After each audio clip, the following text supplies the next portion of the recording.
वृन्दं भक्तवृन्दसमन्वितं श्रीचैतन्यप्रभुं वन्दे नित्यानन्दसहोदितं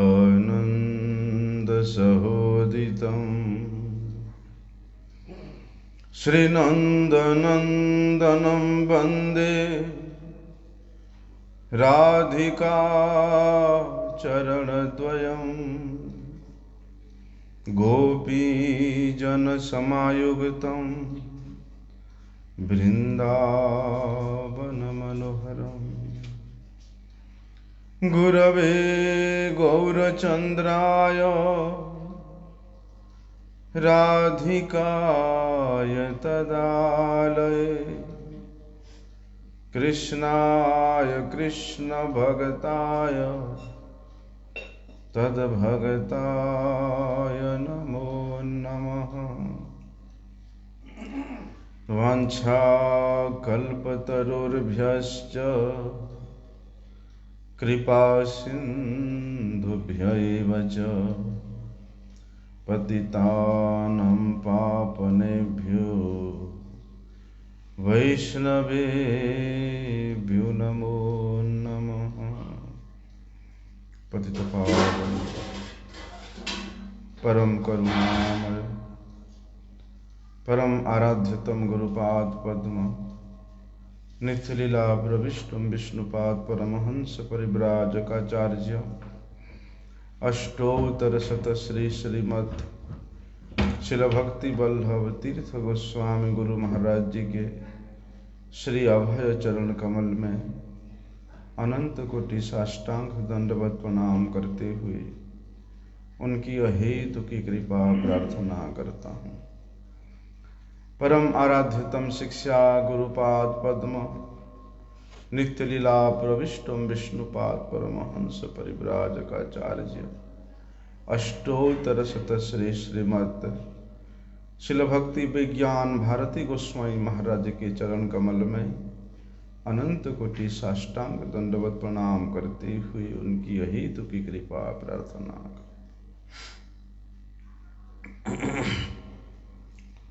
हम लोग श्रवण कर रहे थे भगवत प्रेम के विषय में।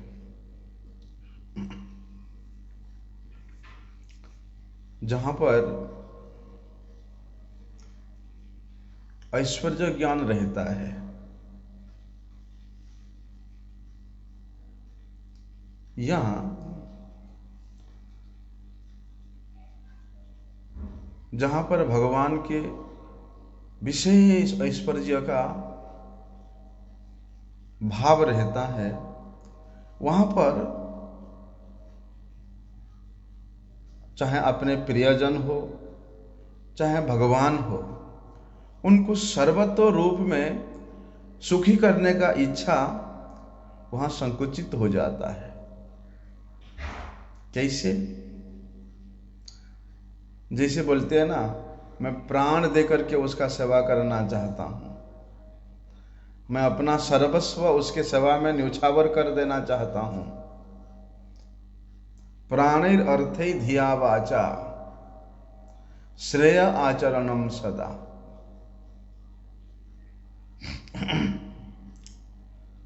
यद्यपि वहां ऐश्वर्य ज्ञान है, तो वहां पूर्ण समर्पण होने पर भी जो प्राण ढाला सेवा है, अपने प्राण देकर के मैं उसको सुखी करूं, उस प्रकार के वासना रहने पर भी वो वासना वहां संकुचित हो जाता है ऐश्वर्य ज्ञान में। देखिए, जैसे श्री कृष्ण स्वयं भगवान है,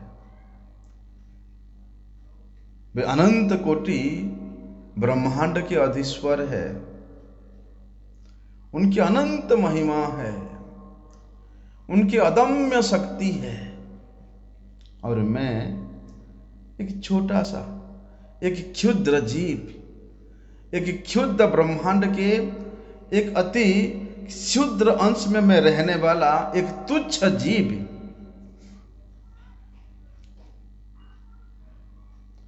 यदि स्वामी और सेवक के मध्य में इतना विशाल अंतर रहे तो वहाँ भय भी रहता है, वहाँ संकोच भी रहता है। रहता कि नहीं रहता? बहुत अंतर हो जाता है। वे तो अनंत विश्व ब्रह्मांड के मालिक हैं, अनंत महिमा है, अदम्य शक्ति है उनका, और मैं कहाँ एक छोटा सा क्षुद्र दीनहीन जीव, एक छोटा सा ब्रह्मांड किसी कोना में रहने वाला जीव। बोलते इस प्रकार का भाव यदि सेवक के मन में रहता है तो उसके हृदय में जैसे एक स्वच्छंद रूप से, स्वाधीन रूप से, अपने इच्छा के अनुसार उनकी सेवा करने का जो आशा है वो वहां पर संकुचित हो जाता है, या यहां तक भी आता है, अरे वो इतने महान है और मैं इतना क्षुद्र, उनका सेवा करने का मेरे में कहां योग्यता है। या कहते हैं ना, छोटी छोटी मुख बड़ी बात है ना। तो वे इतना महान और मैं उनका सेवक बनने लायक हूं, मैं उनका सेवा करने के लिए मैं जाकर अपना धृष्टता कर रहा हूं, अभिमान कर रहा हूं, इस प्रकार का भाव आ जाता है। फिर वहां हृदय संकुचित हो जाता है, थोड़ा सा भयभीत हो जाता है ऐश्वर्य ज्ञान होने से। इसीलिए जो लोग विशुद्ध प्रेम के अधिकारी है, जिनके हृदय में केवला रति का अंकुरोद्गम हो चुका है, उनके हृदय में किसी प्रकार भी लेश मात्र भी अपने स्वसुख वासना का वहां इच्छा नहीं रहता। उनका प्रत्येक क्रिया केवल श्री कृष्ण के सुख तात्पर्य को लेकर के ही होता है।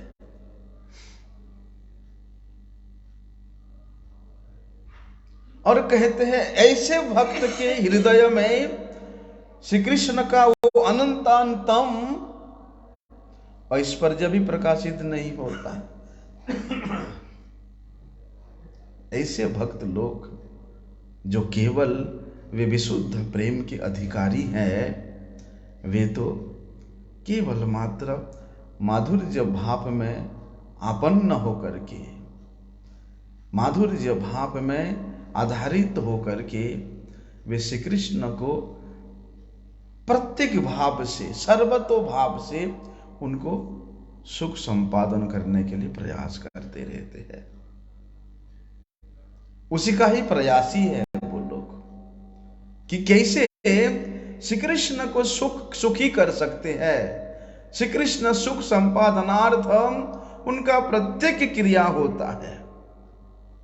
और कहते हैं श्री कृष्ण भी ऐसे भक्तों के सेवा को लेने के लिए, किस प्रकार के भक्तों की, जिस भक्त के हृदय में ऐश्वर्य ज्ञान नहीं है, ऐश्वर्य ज्ञानहीन प्रेम आस्वादन करने के लिए भगवान भी लालायित होते हैं। क्यों?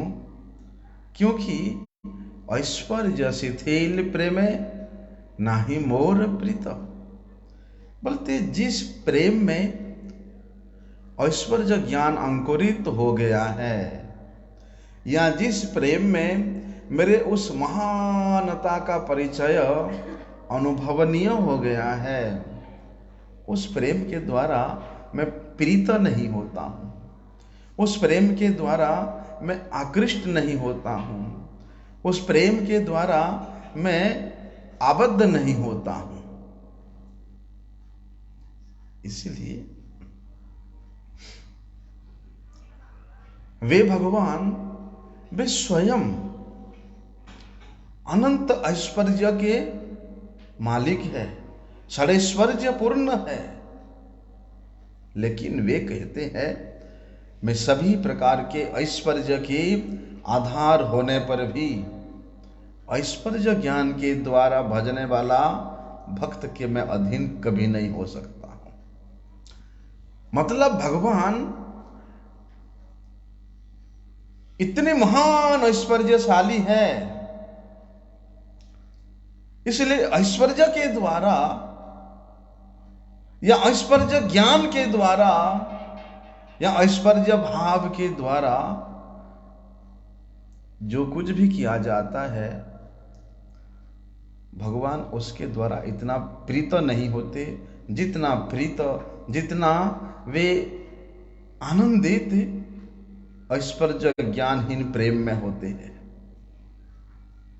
ऐसा इसलिए ऐश्वर्य ज्ञान होए संकुचित रति, बोलते हैं यदि भक्त और भगवान के प्रेम के मध्य में वहां ऐश्वर्य आ जाता है तो वहां जो प्रेम की जो रति है वो भी संकुचित हो जाता है। इसीलिए कहते हैं कि देखी ले हो नाही माने केवलार रीति, बोलते हैं केवल रति। अनन्य प्रेमिक भक्त यदि भगवान के ऐसे ऐश्वर्य को साक्षात अपने आंखों से दर्शन भी करता है तो भी नहीं मानता, उसके हृदय भगवान के उस ऐश्वर्य को स्वीकार नहीं करता, ग्रहण नहीं करता, क्योंकि ऐश्वर्य ज्ञान से रहित विशुद्ध भक्तों का यही स्वभाव होता है। क्या स्वभाव होता है कि वे अपने इष्ट के भगवान श्री कृष्ण के किसी भी प्रकार के ऐश्वर्य को वे स्वीकार कर ही नहीं सकते हैं, नहीं स्वीकार कर सकते। यदि ऐसा प्रेमिक भक्त जिसके स्वभाव ही श्री कृष्ण के सुख देने का एक स्वाभाविक उसका क्रिया बन गया है, ऐसे भक्त स्वीकार ही नहीं कर सकता कि वे मेरे प्रभु हैं। साक्षात वही कृष्ण शंख चक्र गदा पद्म लेकर के विराजमान हो गए, नारायण रूप में विराजमान हो गए, पुण्यश्वर्य रूप में विराजमान हो गए, लेकिन वे गोप रमणीगण, वे गोपीगण क्या उनको स्वीकार किया? प्रणाम करके वहीं से आगे चल देते हैं। उनका हृदय कभी स्वीकार ही नहीं कर सकता है। इसलिए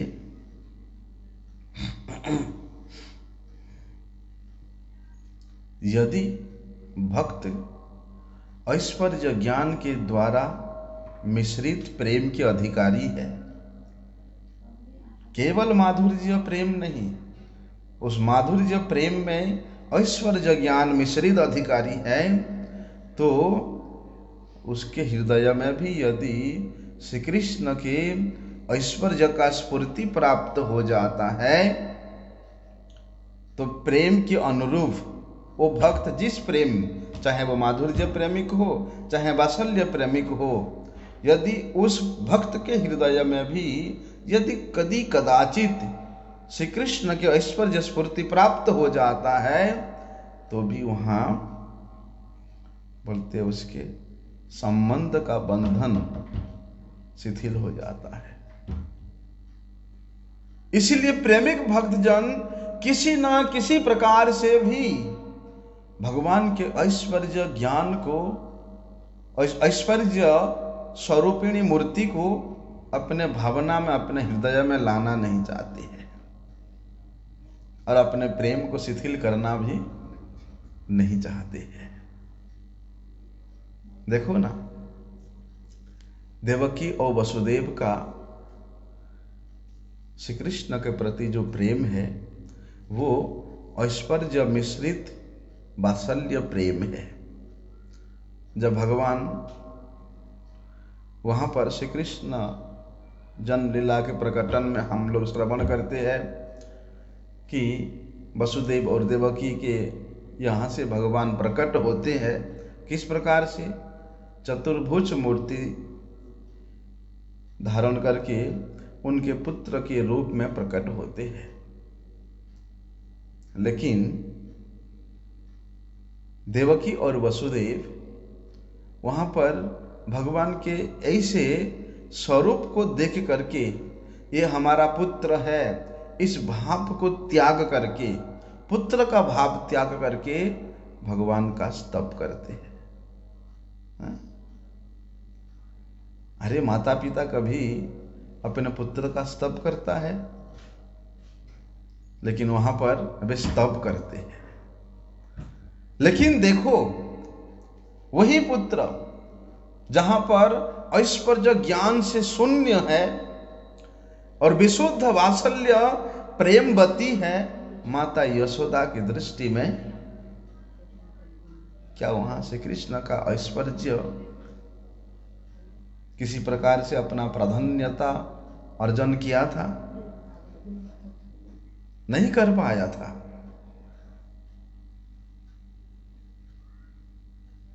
देखो, जब भगवान श्री कृष्ण अर्जुन को विश्वरूप दर्शन कराते हैं, वहां अर्जुन का क्या भाव होता है, और वही विश्वरूप माता यशोदा को भी दर्शन कराते हैं।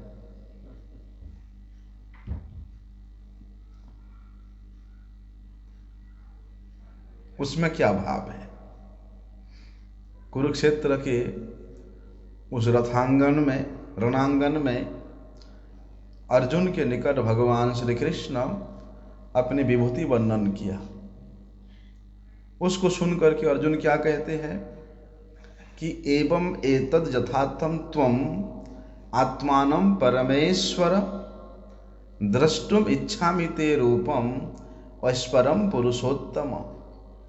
भगवान स्वयं अपने मुख से अर्जुन के समक्ष अपने विभूति का वर्णन किया। उस विभूति को श्रवण करके अर्जुन के मन में इच्छा हुआ कि हे प्रभु, आप मुझे उस विभूति का दर्शन कराइए। तब भगवान श्री हरि अर्जुन को दिव्य चक्षु प्रदान करके उनको अपना विश्वरूप दर्शन कराया। और उस विश्वरूप को देख करके अर्जुन इतना विस्मित हुए, यद्यपि वे भगवान के सखा है, वे अपने सख्य भाव को भूल करके उनके चरणों में प्रणाम करते हैं, उनके स्तव करते हैं। और उधर माता यशोदा तो कान पकड़ लेता है, अरे नटखट, ये मुख में मुझे क्या दिखा रहे, नाटक कर रहे हैं मेरे साथ, हैं?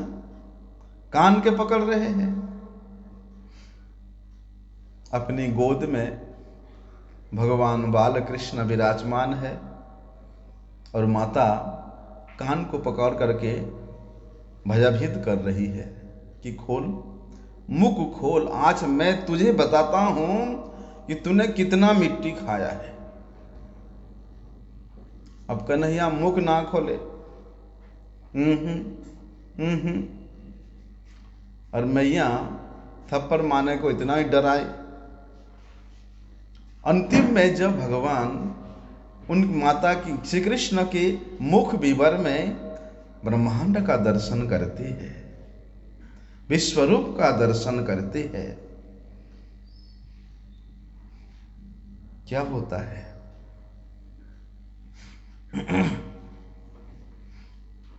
बोलते जो विश्वरूप का दर्शन भगवान उस कुरुक्षेत्र रणांगन में अर्जुन को कराया था, उससे भी और अधिक विस्मयावह, उससे भी अधिक अचिंत्य शक्ति से संपन्न रूप अपने मुख के अंदर में माता यशोदा को दर्शन कराया था। लेकिन अर्जुन वहां पर भगवान के उस विश्वरूप का दर्शन करके क्या कहते हैं? अर्जुन ने प्रार्थना किया कि प्रभु आप दर्शन कराओ, मेरा दर्शन करने का इच्छा है। तो भगवान तो वहां पार्थ सारथी के रूप में थे, हैं? बोलते वो पार्थ सारथी रूप को अंतर्हित करके भगवान किस प्रकार से होते हैं वहाँ? सहस्र वदन युक्त होते हैं, सहस्र नयन युक्त होते हैं, सहस्र बाहु युक्त होते हैं, सहस्र चरण युक्त होते हैं। बोलते उस मूर्ति में भगवान आविर्भूत होते हैं। और भगवान ने जो कृपा दृष्टि अर्जुन को दिया था, वे कृपा दृष्टि के द्वारा अर्जुन भगवान के उस रूप को देखने में समर्थ हुए। परंतु मां यशोदा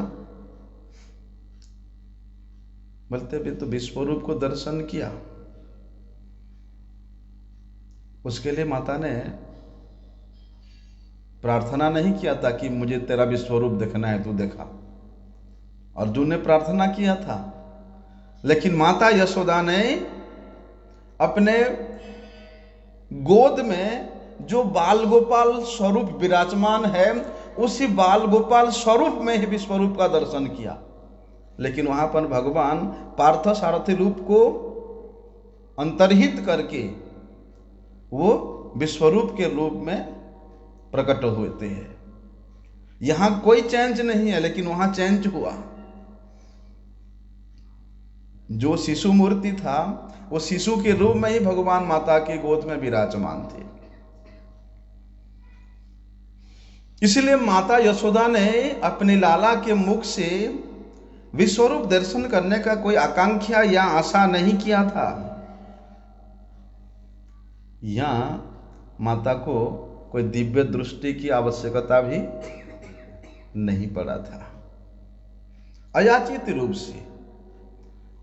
रूप से मतलब बिना इच्छा से, बिना याचना करके माता को वो दर्शन हुआ था। लेकिन दर्शन होने पर भी क्या माता ने ग्रहण किया था? अरे मेरे पुत्र के मुख में मैंने तो अनंत विश्व ब्रह्मांड का दर्शन किया, इसलिए ये मेरा पुत्र नहीं है, ये तो अनंत विश्व ब्रह्मांड के मालिक है, परम पिता है, परमात्मा है, परमेश्वर है। माता के मन में ऐसा भावना आया? नहीं आया। बरम क्या करते हैं, माता बार बार अपने आंखों को ऐसे करती है, देखती अरे क्या मैं देख रहा हूं। फिर माता को भ्रम होता है कि जरूर कोई ना कोई असुरों का, राक्षसों का, भूत प्रेतों का छाया मेरे लाला के ऊपर पड़ गया है, इसलिए लाला के मुख में ये सब दिख रहा, मैं भी दिख रहा हूं उसमें, और मेरे कन्हैया भी उसके अंदर में दिख रहे, मैं भी दिख रहा हूं। इसलिए माता सोचती है पक्का कोई राक्षस भूत प्रेत का छाया पड़ गया है। इसलिए माता ने भगवान नारायण से प्रार्थना करती है कि हे प्रभु मेरे लाला को ठीक कर दो। वहां पर अर्जुन ने भगवान का दर्शन किया, विश्वरूप दर्शन करके वे भयभीत हो जाते हैं और भगवान से प्रार्थना करते हैं कि हे प्रभु अब आप इस रूप को संवरण कर दो। भगवान से अनुरोध करते हैं, तब जाके भगवान अपने विश्वरूप को संवरण करके पुनः पार्थ सारथी के रूप में अर्जुन के समक्ष प्रकट होते हैं और अर्जुन को कहते हैं कि सुदुर्दर्शम इदम रूपम दृष्टवानसि यत् मम देवाप्यस्य रूपस्य नित्यम दक्षिण कांक्षिणः, कि हे अर्जुन ये रूप जो मैंने तुमको दिखाया यह अत्यंत दुर्लभ है। देवतागण भी इस रूप को देखने के लिए हमेशा लालायित रहते हैं, दर्शन करने का आकांक्षित रहते हैं। देखो भगवान अपनी लीला शक्ति के द्वारा इस प्रकार जे अचिंत्य परम अद्भुत ये विश्वरूप प्रकट करते हैं लीला शक्ति के द्वारा। परंतु माता यशोदा के प्रेम के सामने उनका इस प्रकार का प्रयास व्यर्थ है। माता यशोदा के हृदय में लेश मात्र भी परिवर्तन नहीं आ पाया, इसलिए वहां पर अपने आप अंतर्हित हो गया। माता को प्रार्थना नहीं करना पड़ा कि ये क्या मुझे दिखा रहा है, इसको बंद कर, नहीं करना पड़ा माता को, अपने आप। या अर्जुन के जैसे माता यशोदा स्तव स्तुति करके उसको संवरण करने के लिए अनुरोध भी नहीं किया था, अपने आप हो गया। इसलिए कहते हैं ना, ऐश्वर्य ज्ञानहीन प्रेम में भगवान वशीभूत हो जाते हैं।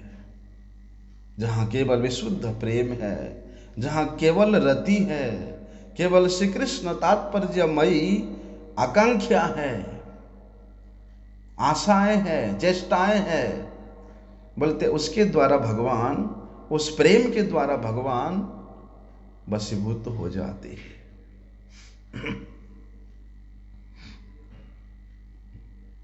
बोलते हैं कि इस प्रकार के प्रेम के अधिकारी के व्यतीत प्रेमिक कभी भी अपने अधीनता को उनके सामने, अपने स्वाधीनता को उनके सामने नहीं समर्पण कर देता। और बोलते हैं इस प्रकार के अधिकारी हुए बिना वास्तविक प्रेम रस का आस्वादन भी नहीं किया जा सकता। और इस प्रकार के अधिकारी के सामने तो भगवान क्या कहते हैं कि हम भक्त पराधीनो। ऐसे प्रेमिक भक्तों, ऐसे विशुद्ध प्रेम के सामने मैं उनकी अधीनता को स्वीकार करता हूं, उस भक्त के पराधीन हो जाता हूं। इसलिए श्रुति भी ऐसे प्रेमिक भक्तों की वशीभूतता को स्वीकार करने के लिए भगवान के निमित्त क्या कहा है कि भक्ति रेवैनम नयति, भक्ति रेवैनम दर्शयति, भक्ति वश पुरुषः भक्ति रेव भूयसी। कि भगवान भक्ति के द्वारा ही जाने जाते हैं, भगवान भक्ति के द्वारा ही दर्शित होते हैं। क्यों? क्योंकि वे भगवान भक्ति के बस में रहते हैं। भक्ति रेव भूयसी, भक्ति के द्वारा ही उस भगवान को प्राप्त किया जा सकता है। उपनिषद भी यही बात कहती है। इसलिए भगवान इस प्रकार के प्रेम रस निर्यास को आस्वादन करने के लिए वे लालायित होते हैं, और उस आकांक्षा को, उस ललना को परिपूर्ण करने के लिए उस नित्य गोलोक से भगवान अपने परिकरों के सहित, अपने धाम के सहित इस प्रपंच रूपी स्थान में प्रकट होते हैं, केवल लीला निर्वाह करने के लिए। बोलते हैं वे प्रेम रस का आस्वादन भगवान किस प्रकार से करते हैं? बोलते अपने स्वरूप के द्वारा या अपने स्वरूप शक्तियों के द्वारा वे यहाँ दास के रूप में, सखा के रूप में, माता पिता के रूप में या कांतागण के रूप में अपने आप को प्रकट कराते हैं।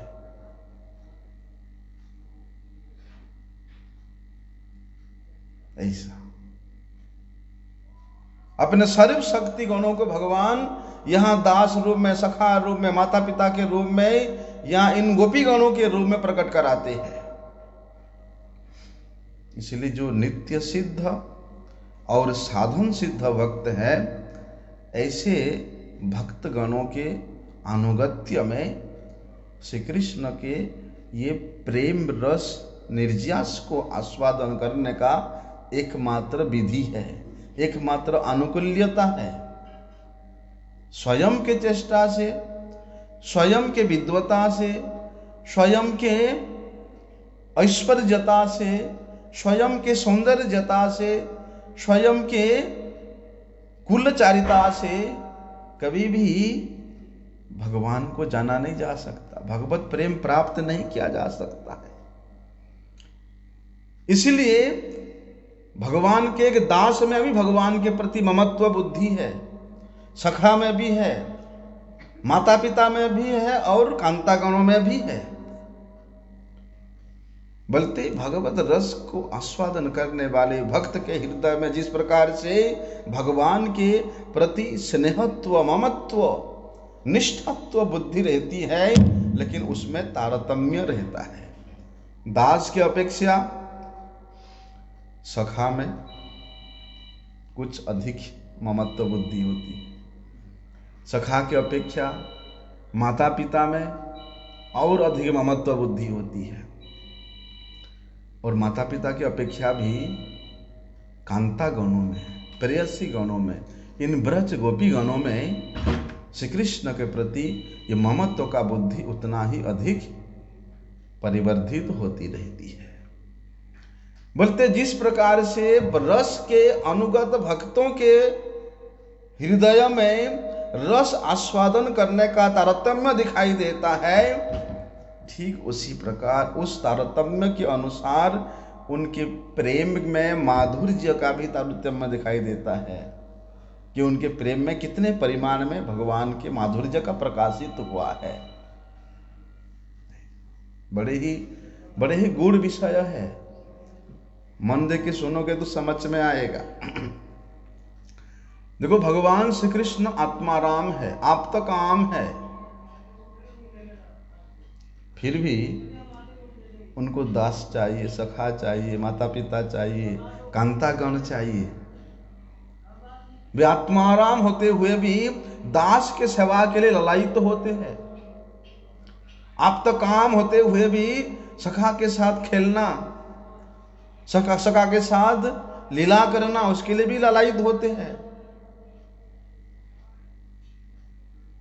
परिपूर्ण वस्तु होते हुए भी वे माता पिता के डांट खाने को लालायित होते हैं, माता पिता के वात्सल्य प्रेम के प्रति लालायित होते हैं,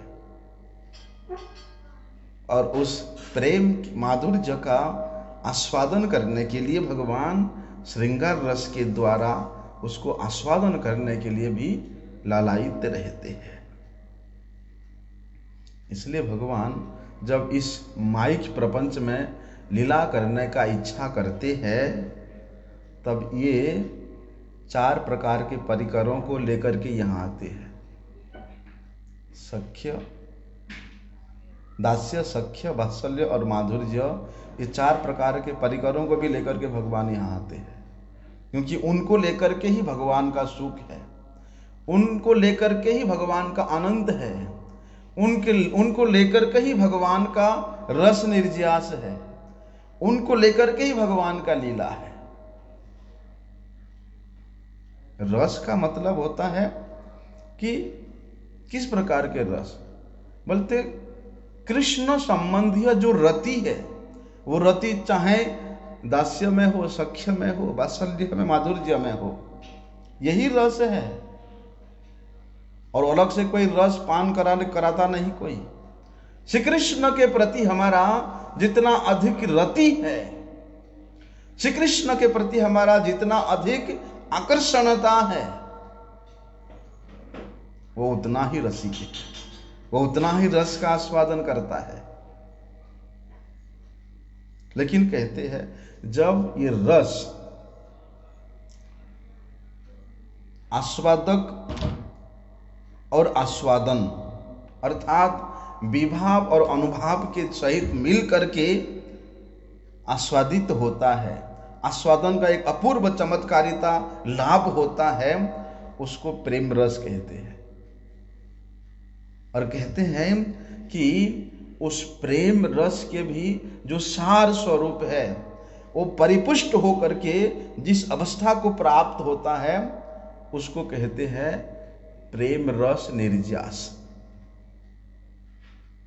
बोलते वही प्रेम रस निर्यास को आस्वादन करने के लिए गोलोक के अधिपति भगवान नंदन श्री कृष्ण स्वयं इस कलियुग के प्रथम अवस्था में, प्रथम चरण में नदिया नगर में माता यशोदा के यहाँ से, माता सची माता के यहाँ से श्री गौरांग महाप्रभु के रूप में अवतरित होते हैं। इसीलिए कहते हैं कि जहां पर जिसके हृदय में संसार के प्रति आसक्ति का लेश मात्र भी इच्छा रहता है, मतलब अनर्थ युक्त अवस्था रहता है, उस अनर्थ रूप अवस्था में उस जड़ रस, प्राकृतिक रस आस्वादन करने का चित्त जहां रहता है, वहां पर वे उत्तम रस, वे भगवत रस आस्वादन या अनुभव कभी नहीं होता है। इसलिए सभी प्रकार के प्राकृतिक जागतिक जड़ रस से, आनंद से, भोग से अपने आप को विनिर्मुक्त करके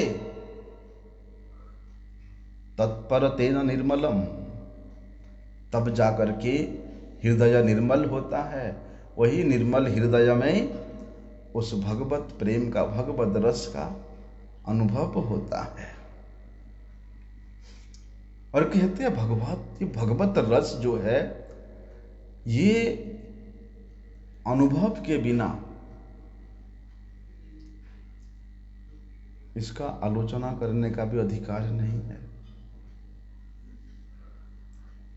जो अनुभव किया है, केवल वे व्यक्ति ही अनुभव युक्त श्रवणेच्छु भक्त के साथ चर्चा कर सकता है। इसलिए विशेष रूप से जो मधुर रस है, कांता गणों के साथ भगवान के जो लीला है, और उन लीलाओं में भी जो रास लीला है, वे लीला सभी को चर्चा करने का अधिकार नहीं है। जो अनुभव किया है वे चर्चा कर सकता है, वो भी किसके सामने?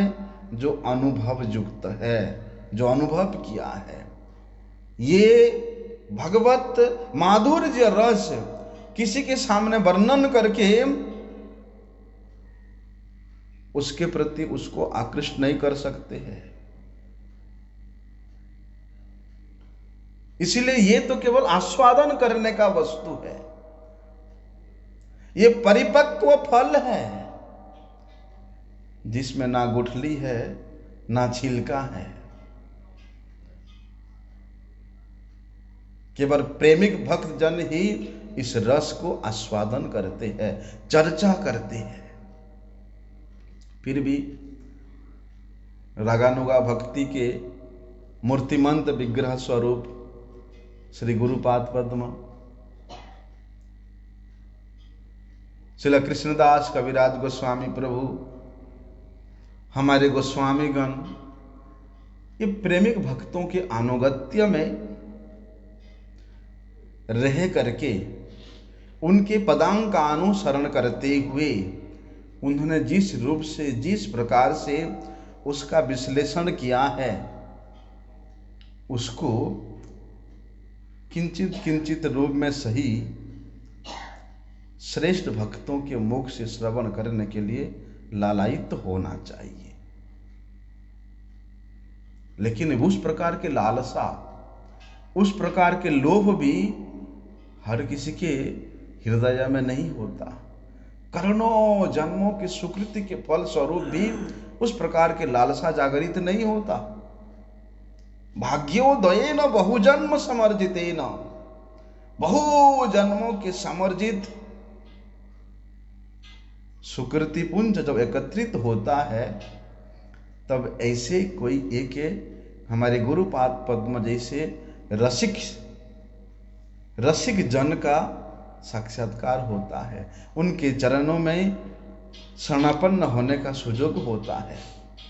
लेकिन ऐसा सुवर्ण सुयोग प्राप्त करके भी उससे संबंधित हो करके भी संबंध रहित जैसे रहना, संबंध रहित जैसा आचरण करना, ये हमारा दुर्भाग्य है।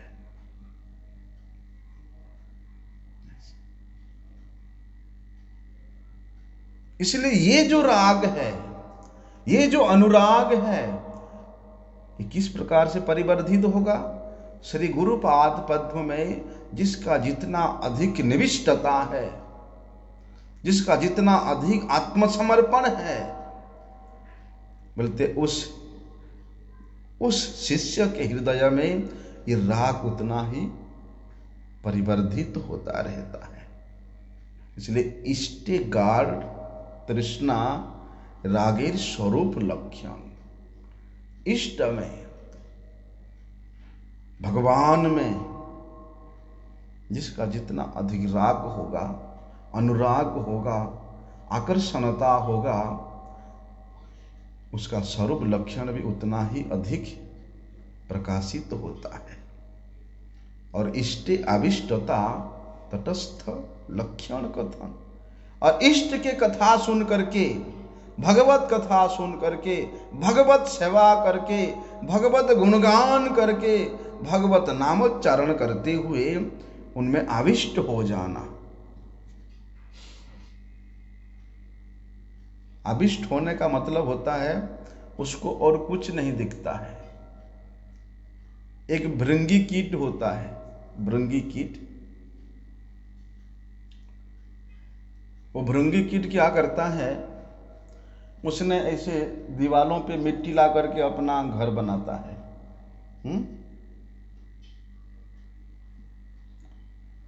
और उसने दूसरे प्रकार के कीड़ा को ला करके अपने उस घर में बंद कर देता है, बाहर से मिट्टी लगा के बंद कर देता है। तो जो कीड़ा को लेकर के आता है, वो कीड़ा वो मिट्टी के घर के अंदर, बंद घर में रहते रहते जो लेकर के आया उसके बारे में सोचता रहता है। सोचते सोचते सोचते उसके प्रति इतना आविष्ट हो जाता है कि वे स्वयं वैसा ही बन जाता है। बोलते ठीक उसी प्रकार इष्ट वस्तु के प्रति, श्री कृष्ण के प्रति सुख संपादन करने के लिए उसके स्वाभाविक क्रिया बन जाता है, उसका स्वभाव बन जाता है। जिस प्रकार प्रत्येक वस्तु का स्वभाव होता है, उसी प्रकार ये भक्त का भी स्वभाव बन जाता है कि अपना यह काल परकाल किसी काल में भी उसको स्वसुख कामना की लेश मात्र इच्छा नहीं हो करके सर्वत्र रूप से ममतामयी सेवा के द्वारा, स्नेहमयी सेवा के द्वारा श्री कृष्ण के सुख संपादन करने के लिए अत्यंत उत्कंठा जागृत होता है, अत्यंत लालसा जागृत होता है। और ऐसी स्थिति में इस प्रकृति की कोई भी वस्तु के लक्षण को वो देखता है तो उसमें उसको इष्टदेव की स्फूर्ति होता है। स्थावर जंगम देखे ना देखे तार मूर्ति, सर्वत्र हुए श्री कृष्ण स्फूर्ति, इष्टदेव स्फूर्ति।